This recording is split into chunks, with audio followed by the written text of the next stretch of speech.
Gunung Galunggung merupakan gunung berapi dengan ketinggian 2167 meter di atas permukaan laut. Terletak sekitar 17 km dari pusat kota Tasikmalaya. Untuk mencapai bibir kawah Gunung Galunggung, dibangun sebuah tangga yang memiliki 620 anak tangga.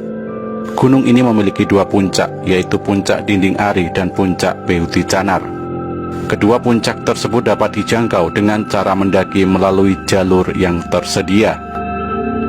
Di wilayah ini terdapat beberapa daya tarik wisata yang ditawarkan, antara lain objek wisata dan daya tarik wana wisata, dengan areal seluas kurang lebih 120 hektar di bawah pengelolaan Perum Perhutani. Objek yang lainnya seluas kurang lebih 3 hektar berupa pemandian air panas lengkap dengan fasilitas kolam renang, kamar mandi, dan bak rendam air panas. Gunung Galunggung tercatat pernah meletus pada tahun 1822.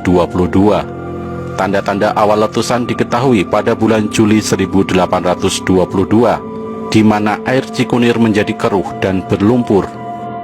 Hasil pemeriksaan kawah menunjukkan bahwa air keruh tersebut panas dan kadang muncul kolom asap dari dalam kawah.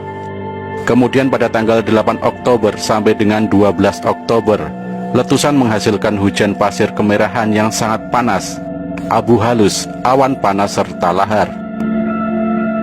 Aliran lahar bergerak ke arah tenggara mengikuti aliran-aliran sungai. Letusan ini membawa korban kurang lebih 411 jiwa dan menghancurkan 114 desa, dengan kerusakan lahan ke arah timur dan selatan sejauh 40 km dari puncak gunung. Letusan berikutnya terjadi pada tahun 1894. Di antara tanggal 7 sampai 9 Oktober terjadi letusan yang menghasilkan awan panas.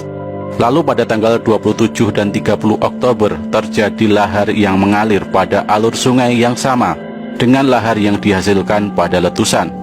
Letusan ini menghancurkan 50 desa. Sebagian rumah ambruk karena tertimpa hujan abu.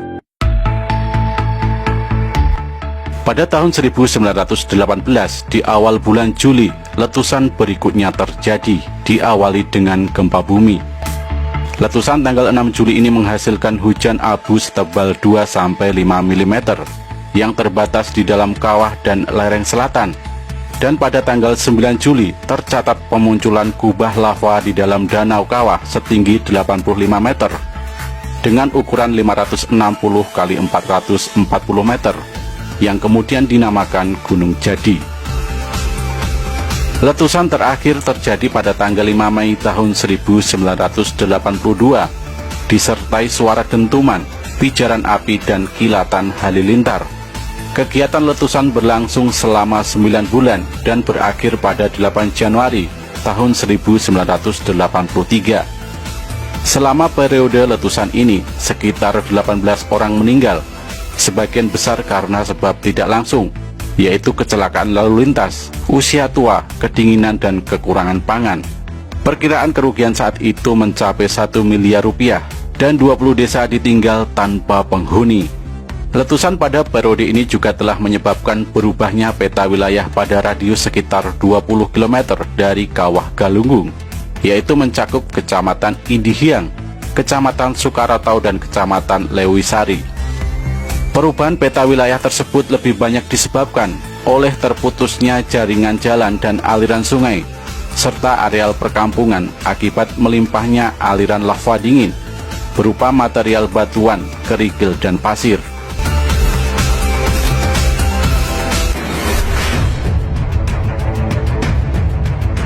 Menurut misteri, asal-usul mitos sejarah Gunung Galunggung dimulai pada abad ke-12. Di kawasan ini terdapat suatu Raja Mandala atau kerajaan bawahan Galunggung yang berpusat di Rumantak, yang sekarang masuk dalam wilayah desa Linggawangi, Kecamatan Lewisari, Tasikmalaya.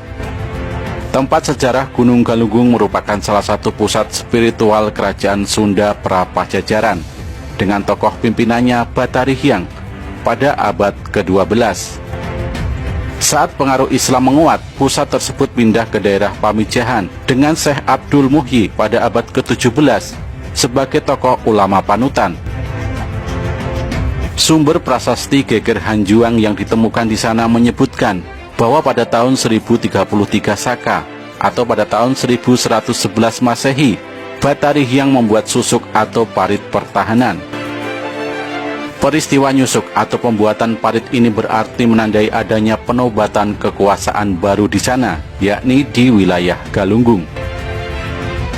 Sementara naskah Sunda kuno lain adalah Amanat Galunggung, yang merupakan kumpulan naskah yang ditemukan di Kabuyutan Ciburui, Garut Selatan, berisi petuah-petuah yang disampaikan oleh Rakyan Dharma Siksa, penguasa Galunggung pada masa itu kepada anaknya.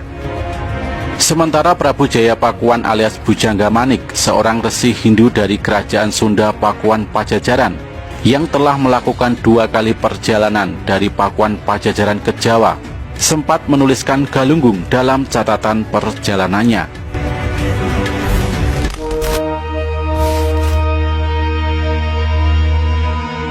Tasikmalaya tak bisa dipisahkan dari Provinsi Jawa Barat. Kota bersejarah ini dijuluki sebagai Sang Mutiara dari Priangan Timur. Nama Tasikmalaya ada dalam administrasi Hindia Belanda pada tahun 1820. Kala itu nama tersebut digunakan distrik Tasikmalaya of Cicariang dengan wilayah sepanjang 37 pal.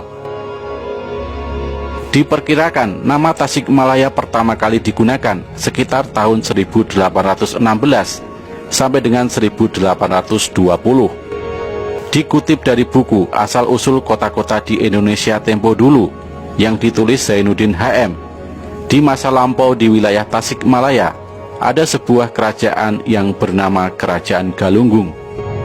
Kerajaan tersebut berdiri pada 13 Badrapa tahun 1033 Saka atau pada tanggal 21 Agustus tahun 1111. Penguasa pertama adalah Batari Hyang. Kala itu ada ajaran yang dikenal dengan Sangyang Siksakanda Karesian. Ajaran tersebut menjadi ajaran resmi di masa Prabu Siliwangi yang bertahta di Pakuan. Kerajaan Galunggung bertahan hingga 6 kali pergantian raja, yang kesemuanya masih keturunan dari Batari Hyang. Pada masa lalu, Tasikmalaya bernama Sukapura yang berada di bawah kekuasaan Sultan Agung dari Kerajaan Mataram. Ada 2 versi terkait asal-usul nama Tasikmalaya. Versi pertama, Tasikmalaya berasal dari 2 kata bahasa Sunda, yakni keusik yang berarti pasir dan ngelayah yang berarti bertebaran. Sehingga secara garis besar, Tasikmalaya berarti pasir yang bertebaran. Versi ini terkait letusan Gunung Galunggung pada tahun 1822 yang berpengaruh besar pada Kabupaten Sukapura. Saat letusan terjadi, banyak pasir yang menyelimuti Sukapura, sehingga daerah tersebut disebut Keusik Ngelayah, yang kemudian dikenal dengan nama Tasikmalaya. Versi kedua menyebut Tasikmalaya berasal dari 2 kata, yakni Tasik dan Malaya. Tasik berarti laut, telaga atau air yang menggenangi wilayah. Sedangkan Malaya berarti jajaran gunung-gunung. Sehingga Tasikmalaya dapat dimaknai dengan gunung yang banyak, laksana air laut. Disebutkan letusan gunung yang menyebabkan terbentuknya jurang-jurang yang terjal dan membentuk sebuah formasi sepatu kuda ke arah timur Gunung Galunggung. Konon ada 3.647 bukit-bukit kecil di kawasan tersebut yang memperkuat ciri khas geografis Tasikmalaya. Sayangnya bukit-bukit kecil tersebut sudah tak ada lagi karena pembangunan. Yang tertinggal hanyalah nama bukit di tengah kota Tasikmalaya. Dari cerita tersebut banyak orang yang berpendapat jika nama Tasikmalaya ada setelah Gunung Galunggung meletus. Hal tersebut diperkuat dengan laporan residen Priangan di tahun 1816 yang tidak menyebut nama Tasikmalaya sebagai sebuah distrik. Sementara itu, setelah masa kerajaan Galunggung, ada periode kepemimpinan Sukakerta, cikal bakal Sukapura yang menjadi Tasikmalaya.